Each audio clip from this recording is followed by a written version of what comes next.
السلام علیکم dear student. آج کا ہمارا لیکچر نمبر 2 ہے اگست کا, computer science 9th class.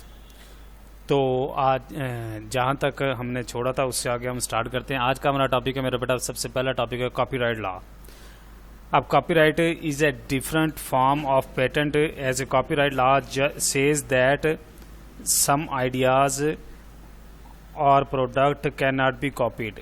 The rights and reserve of copying usually, if a product is a copyright protect, then we see a symbol of the copyright as shown in figure.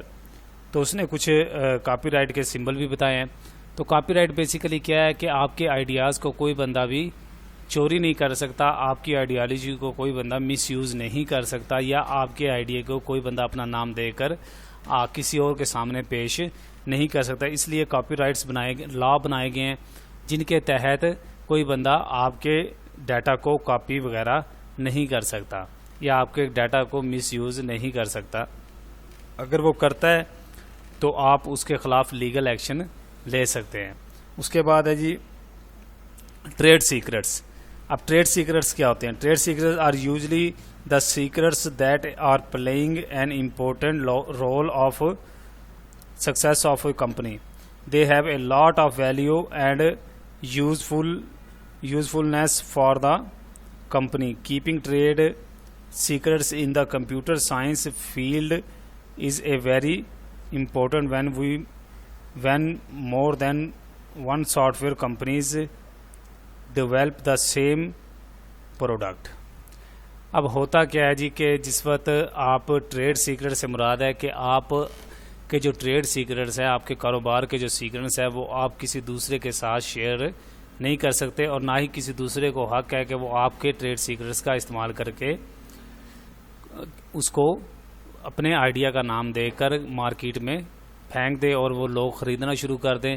تو ظاہری بات ہے ایک product جس وقت بکتی ہے, اور یہاں پر وہ کہہ رہا ہے کہ کمپیوٹر ٹیکنالوجی کے حوالے سے اگر ہم بات کریں, سافٹ ویئر کی بات کریں, تو آپ کو پتہ ہے کہ ایک ہی طرح کے سافٹ ویئر مختلف کمپنیاں بنا رہی ہیں.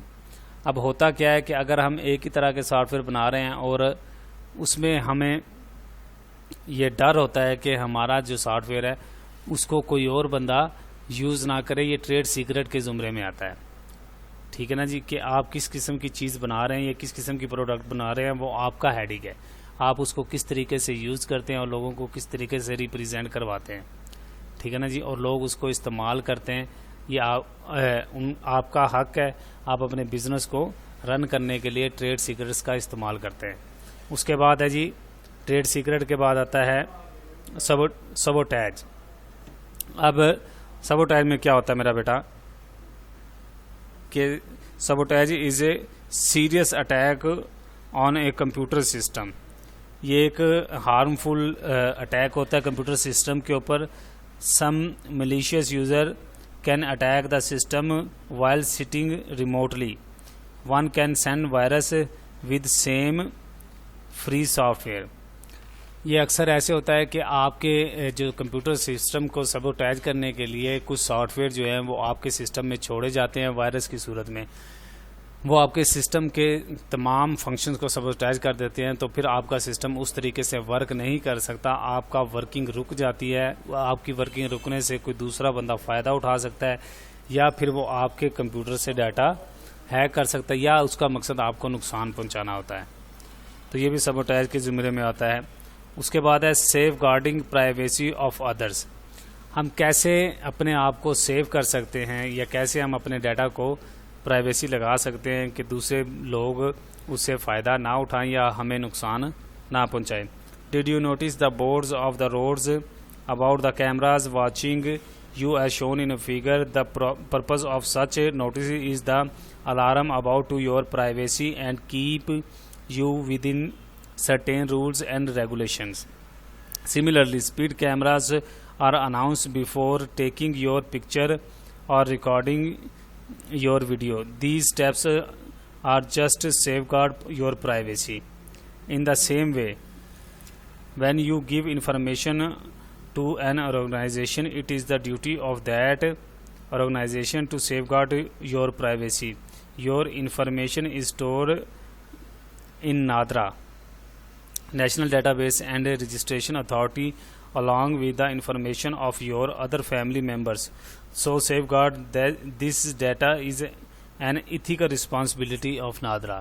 تو وہ یہی کہہ رہا ہے کہ اگر آپ اپنے ڈیٹا کو سیکیور نہیں کر سکتے تو لوگ آپ کے پاس اعتماد کر کے اپنے ڈیٹا کو آپ کے پاس سیو نہیں کروائیں گے. اس نے ایک نادرا کی مثال دیا کہ نادرا کے اوپر آپ کا، آپ کی فیملیز کا، آپ کے ادر فیملی ممبرز کا، سارے پورے ملک کا ڈیٹا موجود ہے.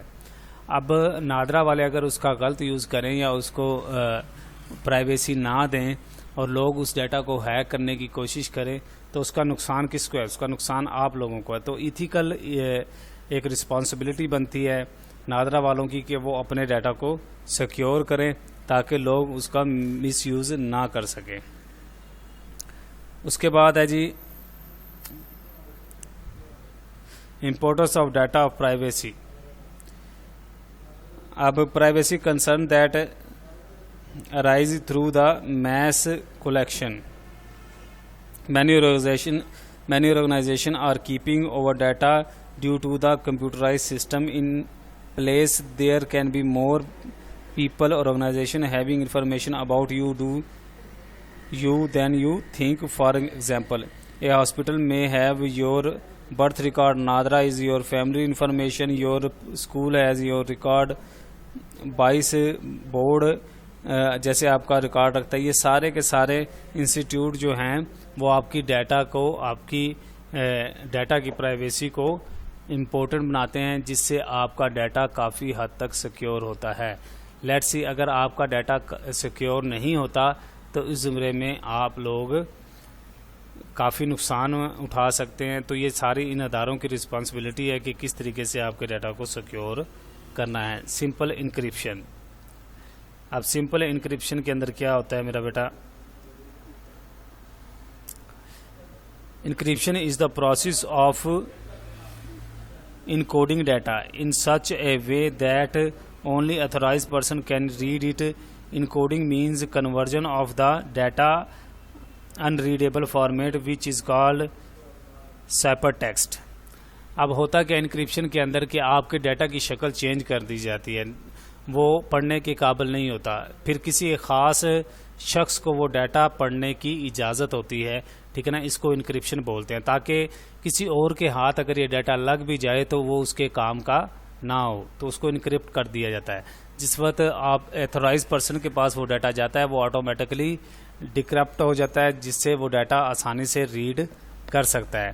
تو بیسیکلی یہ آج کے ہمارے ٹاپکس تھے: copyright law, trade secret, sabotage, safeguarding privacy, importance of data privacy, simple encryption. تو آج کے لیے میرا بیٹا اتنا ہی بہت ہے. آگے پھر اس سے آگے ہم کل کریں گے انشاءاللہ.